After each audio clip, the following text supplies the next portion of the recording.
Sir, एक तो vote डालना बहुत ज़रूरी है हर नागरिक के लिए, और मुझे भी लगता है कि ये बहुत ज़रूरी चीज़ है।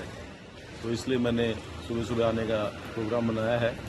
और क्योंकि आज ऑफ है तो आज शायद हम बाहर भी जाना चाह रहे हैं, दिल्ली से वृंदावन जाने का प्रोग्राम बनाया हुआ है। तो इसलिए मैं सोच रहा हूँ सुबह सुबह भीड़ से बचे रहें, तो मॉर्निंग में टाइम जो है अपना सेव कर लें। पहले वोट जरूरी है, वोट देंगे तभी तो देखेंगे अब कौन सा नेता आता है, क्या काम करता है, क्योंकि सबने अपने अपने वो रखे हैं। देखते हैं which one do better job now. पहले वोट देना आओ, अगर हो सके टाइम निकाल के आओ, फिर बाकी का डे प्लान करना है जैसे भी आपको करना है। कितनी उम्र होगी मतलब आपकी? 58। वोट डालने के लिए खड़े हुए हैं? अभी खुला नहीं है? नहीं, अभी नहीं खुला। कौन सा इलाका है?